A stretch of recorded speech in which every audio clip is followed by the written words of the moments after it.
my name is Olivia Whiskey.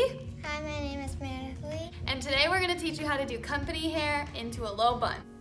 What I'm starting off by doing is I'm parting the hair from behind her ear, and I'm going to make a clean line so it's easy to braid on both sides, and she already has a middle part in, so this makes it really easy. Then I am spraying the hair with water to help get it into a slick low pony, which I'm using gel for, which I'm showing here.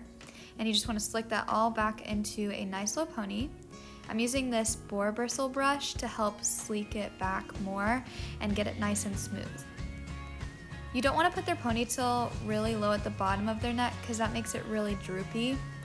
Next, I wet the hair, and sometimes I'll put a little bit of gel in, depending on how frizzy their hair is, and start the Dutch braiding. For Dutch braids, you want to grab hair every time you put your strand over to braid so that it gathers all of the hair.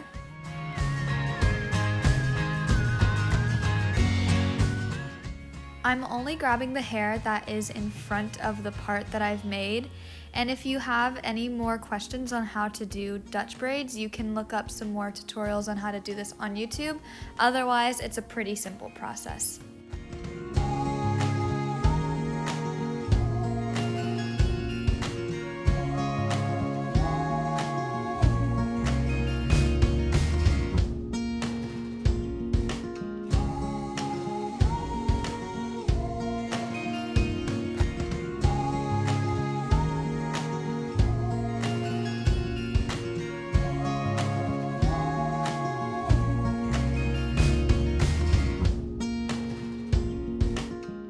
So here I am checking to make sure it goes all the way to the ponytail, and I did the exact same thing to the other side.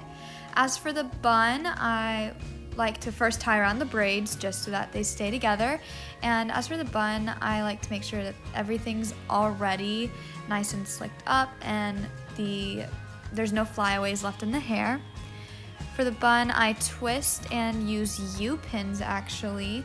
These are a lot easier for buns, and I try to keep it low to the head and pinned all the way down so it doesn't look like a doorknob. And that's all.